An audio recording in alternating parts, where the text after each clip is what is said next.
Your son gets diagnosed with OCD, a life-changing event for any family. When Jack was diagnosed, it was the horse and buggy era of OCD. Went about in earnest learning everything I could about OCD.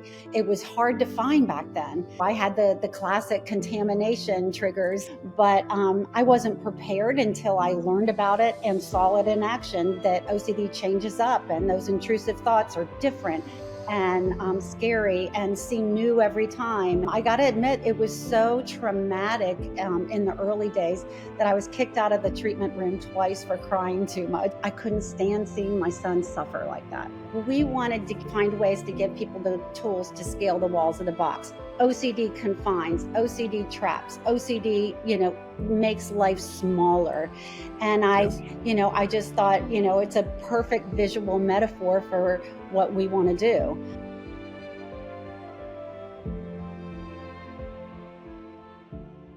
If you've liked the things that you've seen on the Get to Know OCD podcast and you want to know more about OCD, you can go to NOCD.com. We have tons of education. You can go to our NOCD YouTube channel and watch our webinars and other episodes of the podcast. And we hope that you will take advantage of everything that we have available to you. Hello, everyone, and welcome once again to another episode of the Get to Know OCD podcast. My name is Patrick McGrath. I'm the Chief Clinical Officer for NOCD. If you're looking for help for OCD or related conditions, check us out at NOCD.com. That's NOCD.com. And if you like the Get to Know OCD podcast, what we're here for today, well, you can subscribe on the NOCD YouTube channel or get it anywhere that you get your favorite podcasts. I'm excited today to welcome Kim Vincenty. Hi, Kim. How are you doing? I'm great. Thanks. Yeah, well, I'm thrilled that you're here and excited to talk about JACK MHA. The work that you're doing there is incredible. The advocacy that we see you doing for OCD and the conditions that are associated with it. And I'm wondering if we could start off with you first telling everybody a little bit about JACK MHA, what it is, where it came from, and what your goals are.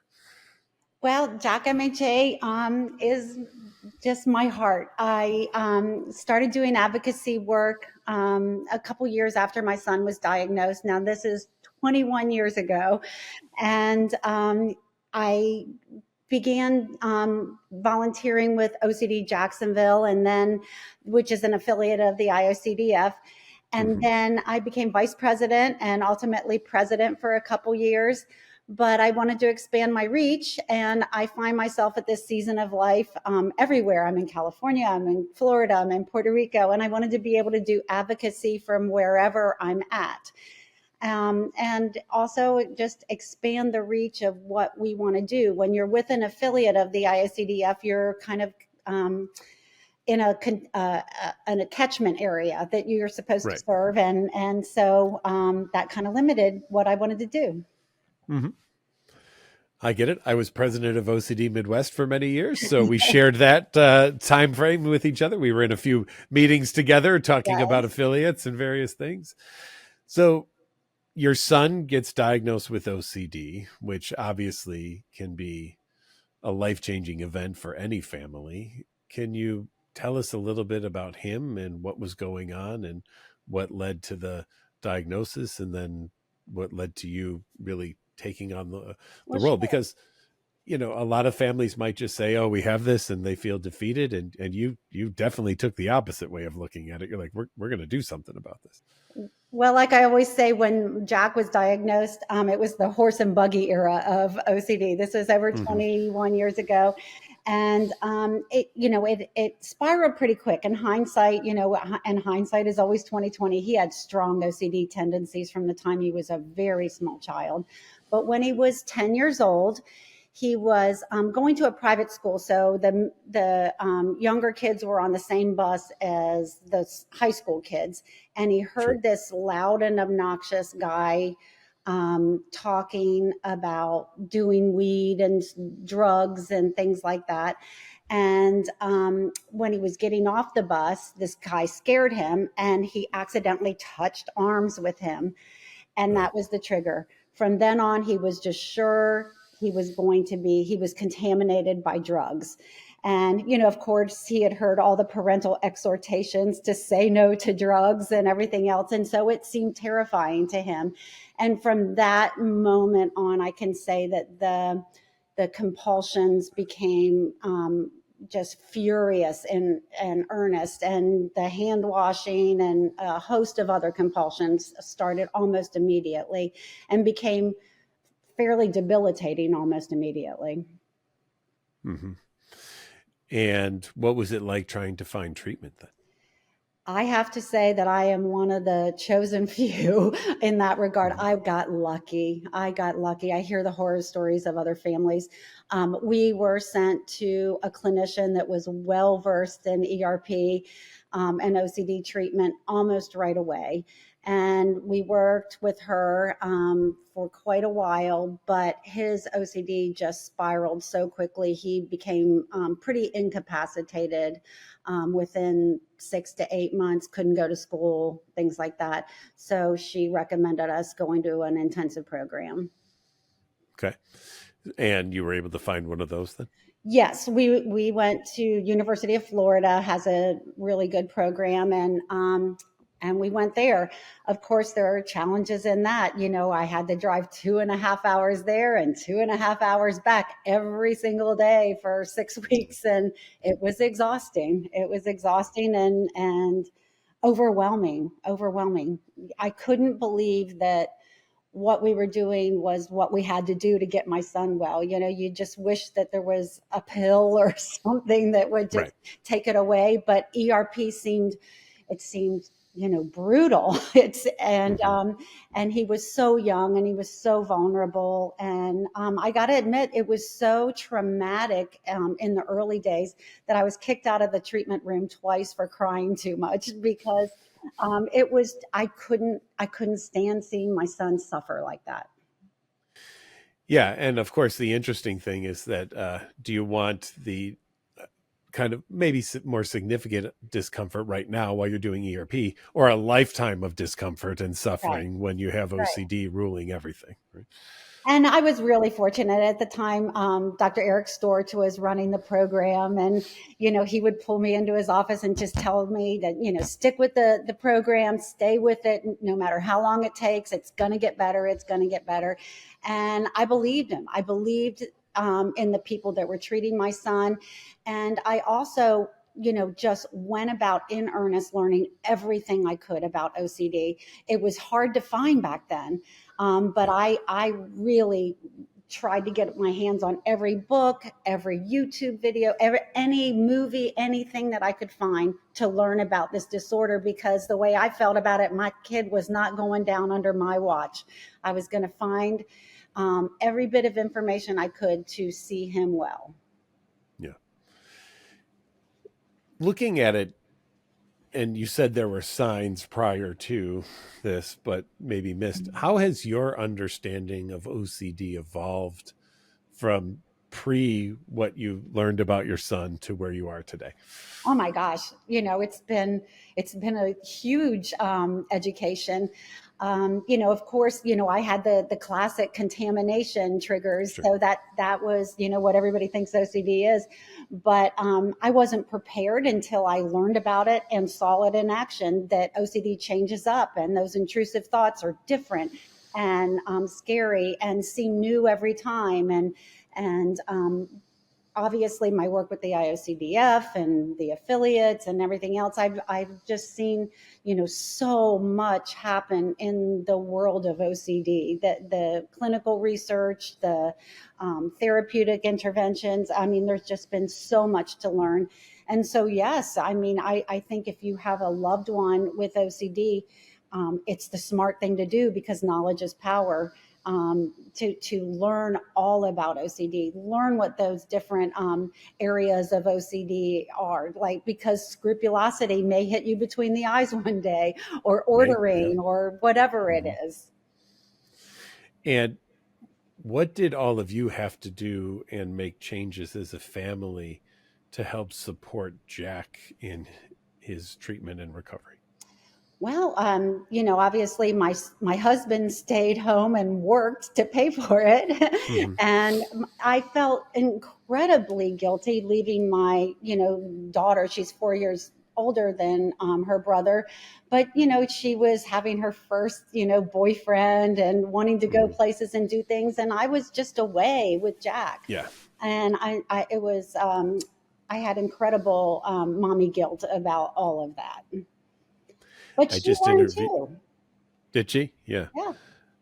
I just interviewed Chris Tronson's mom, and we Yes. had a very significant discussion about that, about this idea for families. And uh, I'm wondering if you might speak a little bit more in terms of did you did you ever have the oh my gosh, this is my fault, my child is this part of it? Because I see that a lot with families. They wondering what did I do wrong, where and of course no one should take any blame for anybody having OCD, but it almost seems like it's a natural thing that families kind of do, wondering, did I do something in this situation? Absolutely. I mean, obviously, I'm very interested in Dr. Storch's research with the Latino projects, Yeah. finding a genetic link. But my husband and I talked about it at length. And, both of us, I would say, are fairly by nature obsessive compulsives, but we don't have the D, we don't have the disorder. But Hmm.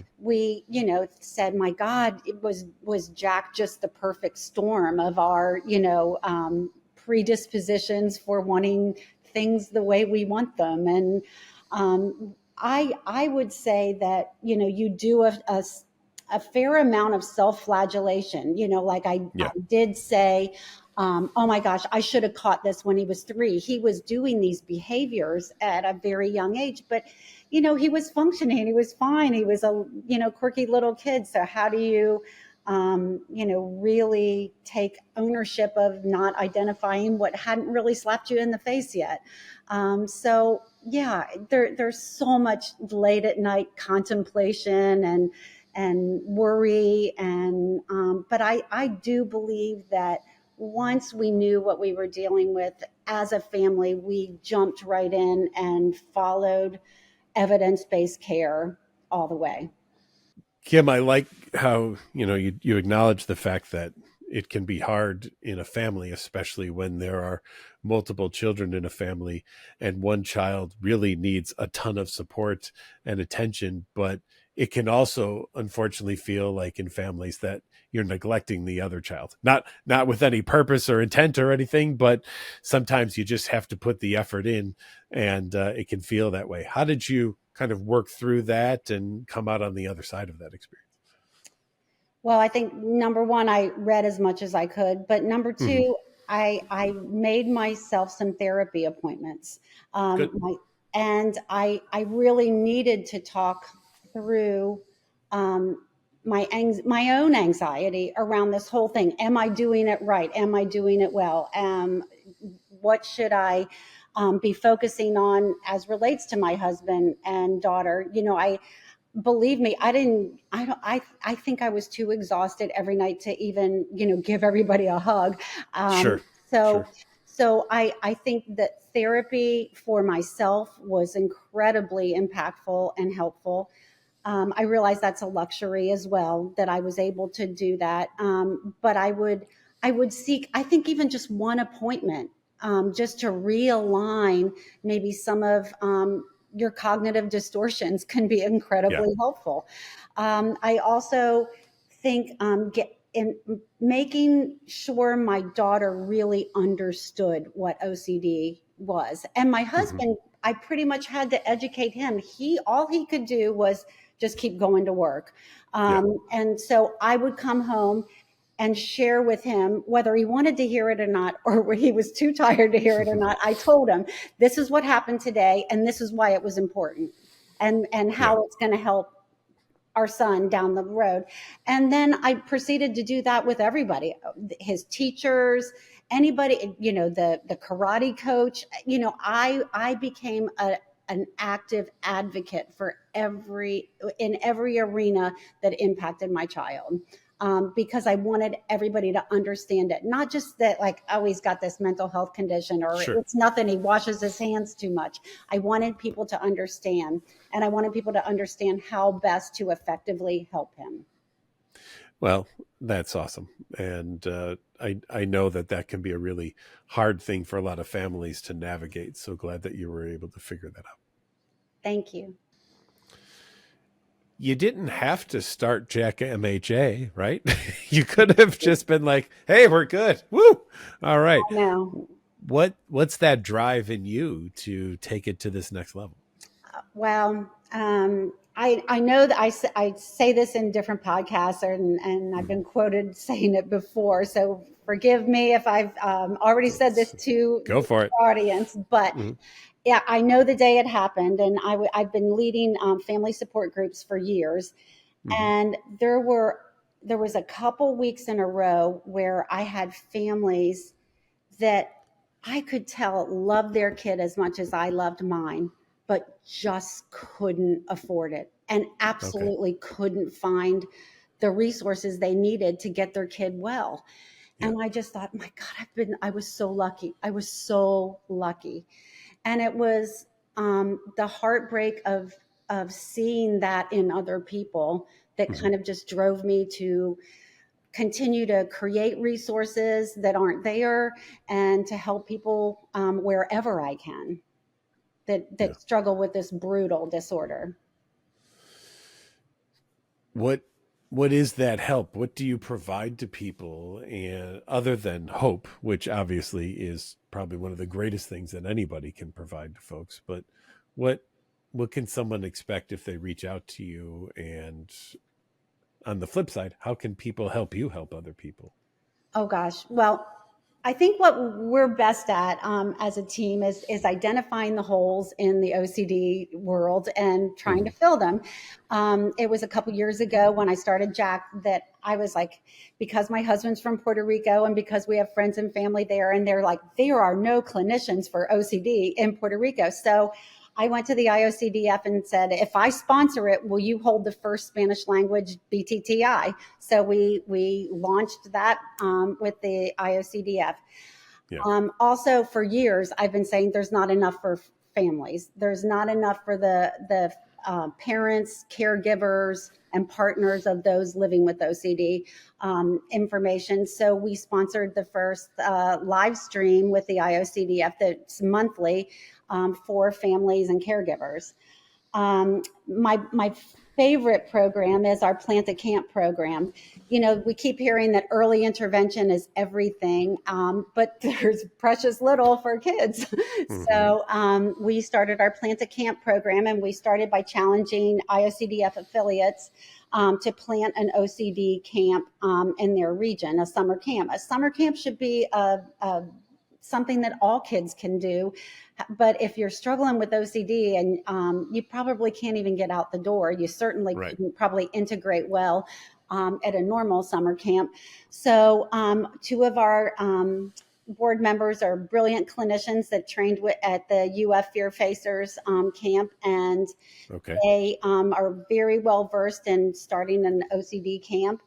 And so we created a manual and we pitched it, and we offer $15,000 in seed money to anybody willing to start a camp in their region. So far we've planted camps in Wisconsin, Georgia, Louisiana, and this year will be Idaho and Washington State. And how long are the camps for? Generally a week. Okay. And every affiliate has to partner with a clinic. It has to offer evidence-based care. We have a whole protocol of things, boxes that need to be checked, background checks, et cetera, and to make sure, they're receiving evidence-based care, but still having a fun-filled, summer camp experience. Is it an overnight stay or is it a Wisconsin day? was an overnight Okay. stay. Every Hmm. camp is very different. Sure. They Hmm. submit proposals on how they want to do this, and I very much want everybody to lean into their strengths and Hmm. the facilities around them. But Wisconsin did one where they also could have parents there, and they had a track for the parents to learn Oh, along with the kids. So it was amazing. It was amazing. that's awesome. Wow. We also have an access to care program. We are trying to help people that absolutely have no funds to seek evidence-based care. That is tricky because you got to raise a lot of money to do that. Yeah. Yeah. I can't And imagine. Hmm. we have helped I'm very proud of how much we've been able to help people with proven no ability to pay. Um, get at least 16 sessions of evidence-based care. I feel like that creates the psychoeducation that they might need to start managing their OCD. And it's a model that most clinicians use as a benchmark. Let's see what we can do in 16 sessions. So we try to help with that. And we've got clinicians throughout the country that are willing to work with us to make this possible. So we're really proud of that. We can't always do it, but it just depends on how much money we have in the coffers. So Yeah. Are you set up that people could donate to you? And is that a possibility? absolutely, Or there's a tell donate us a little bit button. about that. Mhm. So, of course, we beat the bushes and we do the fundraisers and do all the things that we can to raise money. But we also have a donate button on our website. Hmm. And, we welcome gifts in any amount. There's just so much work to be done. And I literally can't stand to tell anybody no. Right. We are going to be using our access to care next year under the care of Dr. Lacey Lazaro. And we're going to start tracking our metrics a little bit closer. I Good. think it'll help us apply for grants if we can really show, efficacy of our program and how much we're able to get these underserved people the care they need. Yeah. That's amazing. Because it it is unfortunate that there are people who don't have access to care, right? It is. Yeah. It's really OCD doesn't care if you have access to care or not. no, It doesn't discriminate it whatsoever. doesn't at So all. yeah, it's kind of a jerk, actually. Now Yeah. that I think about it a little bit, uh, you know, obviously OCD has trapped people, builds these walls around people. Jack got the treatment. How is Jack today, and how is it for him living with OCD? Jack is my hero. He has worked his butt off to stay well. Jack is now a therapist living in California. He's living a big, full life, and I am beyond proud of him. He has so many interests and he pursues them and he doesn't let OCD stop him, but it tried to over and over and over again. Mm-hmm. And I know that, without the care he received, he'd probably still be home and very sick, but Yeah. he had the combination of exposure to good and talented clinicians. He had the will to keep working, and that was everything. When we started the nonprofit, of course, my son's name is Jack, but we looked for a logo, and the Jack in the Box made sense because we wanted to find ways to give people the tools to scale the walls of the box. OCD confines, OCD traps, OCD, makes life smaller. And Yes. I just thought, it's a perfect visual metaphor for what we want to do. And just so happens my son's name is Jack. So that was great. And Jack is also an acronym for our family: Jack, Ashton, Claudio, and Kim. Oh, well, there you go. And Mm-hmm. we wanted to be a family focused nonprofit in the OCD world. Mm-hmm.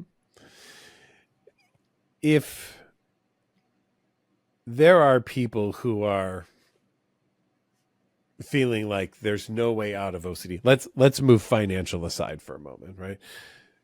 What advice do you give to people who say, Kim, I just don't see how we get out of this. This just seems too much of a hurdle to overcome? Because I'm betting you felt that way at some point in time. Oh, absolutely, Mhm. absolutely. And all I can say is, um, discouragement, will just make everything black. You've got to just stay with the program. I would, a lot of families think it's like strep throat. You're gonna, get the fix, get the antibiotic, and it's gonna get better, or the ear infection. OCD doesn't work like that.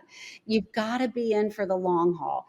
But if you stay with the program, that means, making sure your loved one is getting evidence-based care, getting support when they need it, and surrounding themselves with a community of people that don't accommodate, don't reassure, and understand what OCD is, their chances are so much better. Their chances are so much better when everybody in the family is on the same page and understands what this beast is.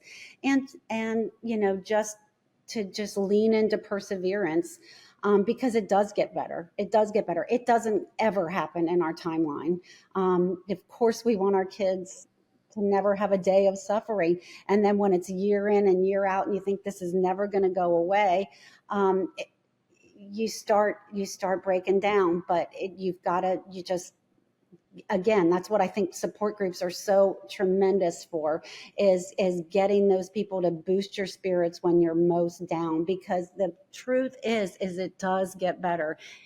It may take a really long time. I can't tell anybody that it might not, but it does get better. And I'm here to tell that story. You've had a unique experience in seeing OCD treatment, not just in the United States, but in other countries and in other languages. What's it like outside of the US, where maybe we're a bit insulated and just seeing, what we do, and conferences are typically in English, and most people that come to Right. conferences are English speakers, and the vast majority are going to be from the US. What is your take on OCD around the world? Well, I don't know. I mean, all I know is from experience when we had when COVID hit and we had our support groups virtually. It really helped enormously because we were getting people from Slovakia and Portugal and places from all over the place that couldn't find care. I know. I served on the OCD and the brain team with UC London this past year as they were launching their OCD and the Brain website. And, places like the UK, Australia, I think they're all doing really strong work, but there's a lot of countries out there that have absolutely nothing. And I think, Latin America is growing, certainly. I mean, IOCDF has, stuck with the BTTI for Spanish speakers. And I think that's critical, but there needs to be more of that. But again, it all comes down to funding and faculty to be able to teach these. Say you take BTTI on the road, where are you going to get all that faculty that with time off to do that? It's a complex problem. And I think virtual conferences, virtual trainings have helped significantly, but I think that's the challenge.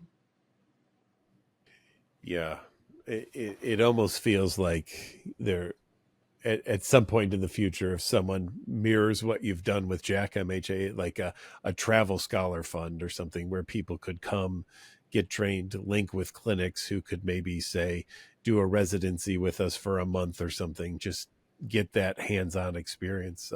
I know we did that at St. Louis Behavioral Medicine when I was my postdoc. We had people coming in from other countries, and it was such an amazing experience for them to spend a month or two with us, and to see the hands-on day-to-day ERP experience, and be able to take that back to their countries and their clinics in other parts of the world, and Absolutely. really influence that. So that's interesting. I Mhm. think online courses are great too. Another thing we've done is we've given lots of scholarships to Kim Quinlan's ERP school. Oh If you're, yeah. um, in a European country, there's nobody around you. At least here's a course. We can afford to give you this course Yeah. that'll at least put you on the right track for finding information, what to do, what the protocols are for treating your OCD. And, I think the more of those kind of things that come out, the easier it will be to spread them. But again, it's time and it's money and it's, that complex ball of wax.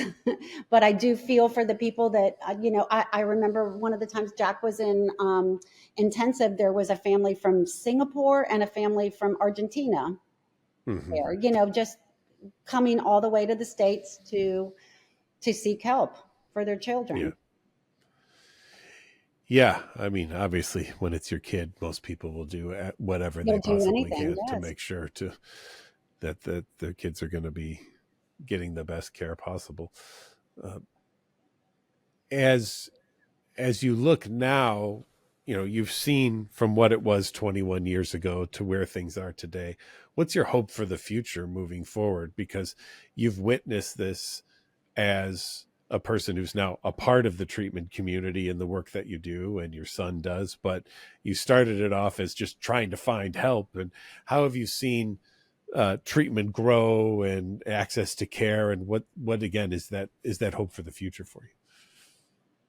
Well, the hope is that, as with the IOCDF's new 5-year plan is to make sure that people don't fall through the cracks right away. So many people are, going to a clinician, and unfortunately, a lot of them, especially at the graduate level, don't know what they don't know. They say they treat OCD because they've had CBT in training, and, families exhaust their funds not getting the proper help for OCD. So I'd love to see more clinicians at the graduate level getting the training, or at least the awareness of how to treat OCD, and more at the graduate level getting trained. And, I think, getting the insurance companies to recognize this a little bit more and offer more care is another thing. But that's another, that's lobbying. There's just so many arms and pieces to this puzzle. But I think if more people could get into the proper levels of care right away, we'd see significant changes. And there already are. Look at the resources. 21 years ago, there was nothing. And now there's a live stream almost any day of the week, support groups, everything. So I think things are on the upswing. Yeah. I'm also hoping graduate schools, and maybe this is an area to think about, or for all of us, will spend more time talking about evidence-based treatments for things like OCD. I think most of them still probably spend about 45 minutes on it in their entire psychopathology program. Course. Yeah, exactly. So one of the things we've also done is we gave up some sponsorship money to the IOCDF to create a series of videos that can be given to graduate level students on the treatment of OCD, because we do see that as a huge hole in people getting the care that they need. Yeah, in retrospect, looking back at graduate school, there was a couple of courses that I think could have been replaced with a few others that would have been much more important than what I'm doing now. So I'm hopeful that we will see some of those changes that are going to be made. Yeah. Is JACK MHA just you? Is it growing? Tell us about it. I have the best team. I have just the best team. So my daughter, who's a publicist in Los Angeles, is on our team. My son, Jack, is on the board as well, but he doesn't do much except, join our meetings right now, just because he's still under supervision trying to get those 3,000 hours for full licensure. So he's very, very busy. But we've got a great team of clinicians. We've got Dr. Lacey Lazaro joining us, that's going to run our Access to Care program. We've got Ashley Ordway and Victoria Schweiger, who are two clinicians that help run the Plant a Camp program and have written the manual and done just such beautiful work in that area. We have like a computer whiz tech person. We've got another mom that's just got a heart as big as the all outdoors that has helped with fundraising. And she came up with our number one fundraiser that we've had two of so far, called Mariners for Mental Health. We've had these big boat parades, raising awareness for mental health and OCD on OCD Week in the bayfront of St. Augustine. And this year we had 170 riders and 7 big boats and a couple Nice. individual boats. So yeah, that she's been amazing to help with the fundraising end. And we've got another physician and a great bookkeeper. I just have been blessed with a great team. Fantastic. When you think about, again, where you were with what you had as a family 21 years ago, where we are today with resources, there's always more to do.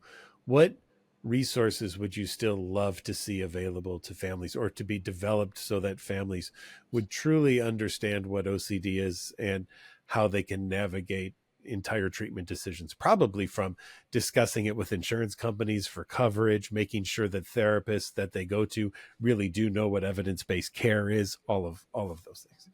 Oh, well, I think you just hit one of the biggest nails on the head, and that's the conversation between insurance companies and the carrier.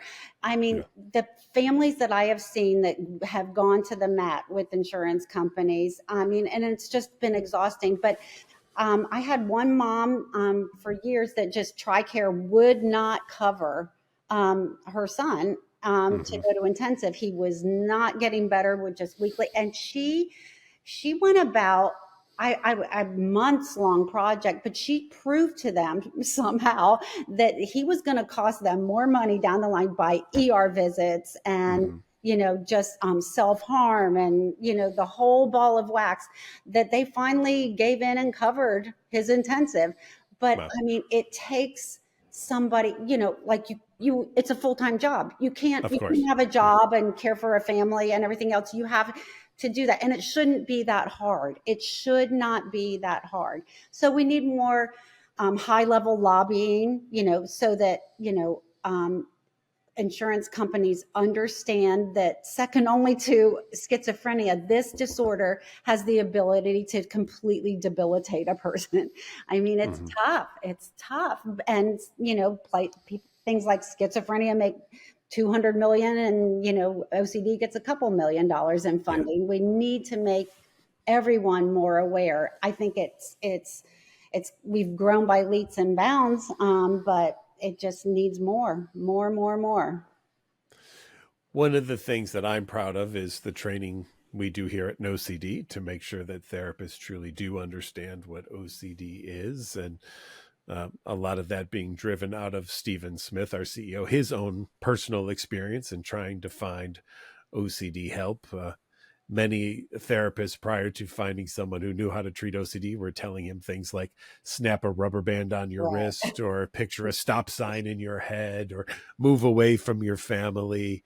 So I join you in the pride, right, of being a part of a community that wants to make sure that OCD treatment is available. It's evidence-based care. It's ERP work being done. It's doing the difficult things that people need to do, and making sure that they carry it all the way through. Not some, well, I feel bad for you now, we'll stop kind of thing, but no, going all the way through the experience.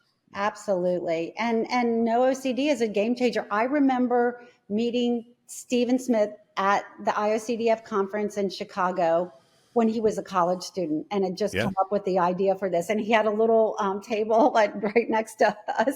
And he, he was actually right across from me, and he said, "Come over and can I show you this?" And I was like, look at this brilliant kid, and look what it's become. It's amazing. It's amazing. Yeah. Yeah.